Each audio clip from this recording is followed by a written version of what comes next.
Welcome to the Rosbifs Rugby Pro Day Dirt Round 9 preview.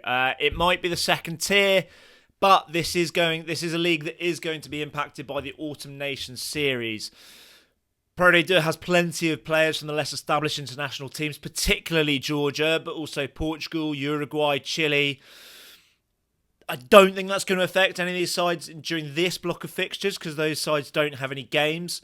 It should just be any Scottish or Fijian players, because I don't think those nations have got the power to take their players out of the club size, and this isn't an official international window as far as we are aware.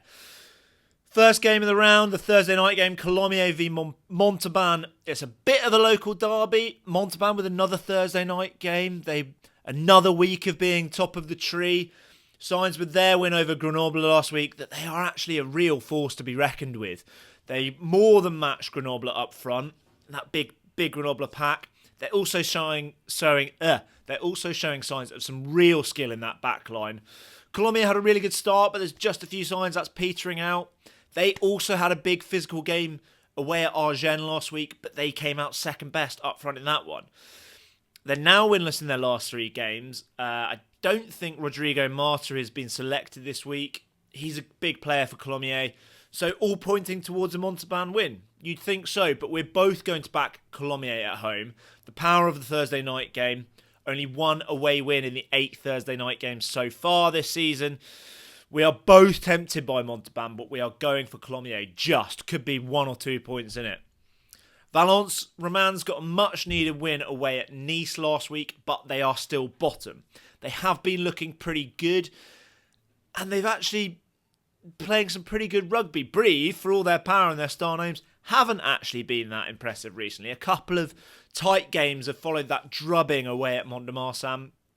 We said on the podcast this week that Valence are pretty much, or very much, in a relegation battle this season, and that we couldn't see Brive not getting promoted this season. Having said all that, we are both backing Valence Romans for a shock win. Who knows what could happen?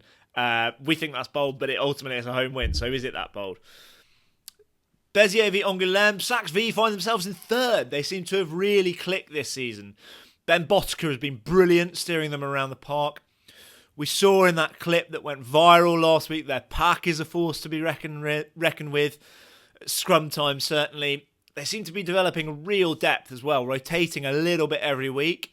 So home and away doesn't seem to affect them that much. They are still unbeaten away from home too. Béziers, by contrast, are now 4 defeats in a row. They've had a tough batch of fixtures, but they certainly seem less settled now than they were last year. Rich is backing our boys SAXV. I'm going to back Béziers because sometimes you just have to defy logic in Pro Day 2. I'm loving the SAXV wave of enthusiasm, but unfortunately I'm going to have to go against our side, begrudgingly going for Béziers.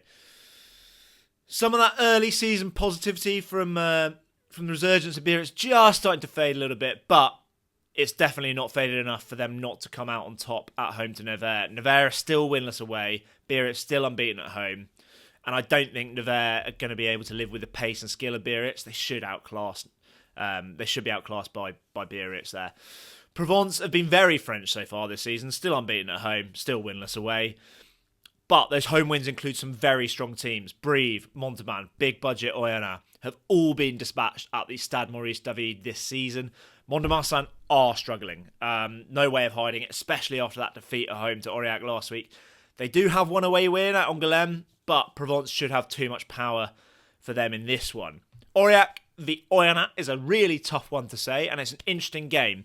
And it's a tough one to call. Oyonnax, with their small budget, Oyonnax have nearly 3 times their budget. But Oyonnax have only got one more win. They've been really underwhelming this season. I think maybe it's that adjustment back to Pro Day 2. Aurillac have also underperformed this season, but they got a crucial away win at Mont-de-Marsan last week. Is that them turning a corner? We know that they pride themselves on being really tough to beat at home at the Stade Jean-Auric. They've already hammered one team from the mountains at home this season when they beat Grenoble 42-19 in round 3. So that's a good omen. Oyonnax are the team that are missing at least one player. Second row Ewan Johnson will be away with Scotland in their game against Fiji. But they are also missing their head coach. Joe El Abd will be at Allianz Twickenham with England for the game against the All Blacks. Aurillac Georgians should be there, which is good news. Rich is backing Oyonnax, thinks the strength of that side will come through. They should have adjusted to Pro D2 by now.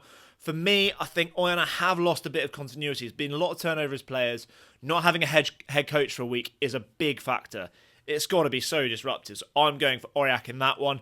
Their home pride is going to help. Nice have won 2 of their 3 away games so far. Bit of a weird team, but crucially they did lose away at home to bottom side Valence last week. They've tried to bring their physicality to Pro D2. It sometimes works. A couple of times they've been found out. Dax are one of the big, bulkier sides in Pro D2, and we think they're going to be too strong for Nice. And Grenoble are the side in Pro D2 that should be disruptive most when it comes to the Autumn Nations series. But that is going to be next weekend. 4 Georgians, 2 Portuguese, and their key players too. But we think they should have them this weekend. Agen going okay. They're only 2 points and 1 win behind Grenoble. Grenoble do have a very strong, deep squad. You'd put them at favourites for this generally. But added to that, it's the late Friday night game. There's been 8 wins from 8 in the season so far in that late Friday kickoff. And this one is going to go that same way.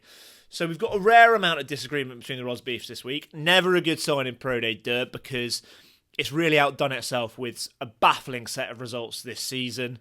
A couple of these calls are really close as well. Let us know what you think. It's an interesting one this week. There's plenty up for debate. Let us know what you think on those.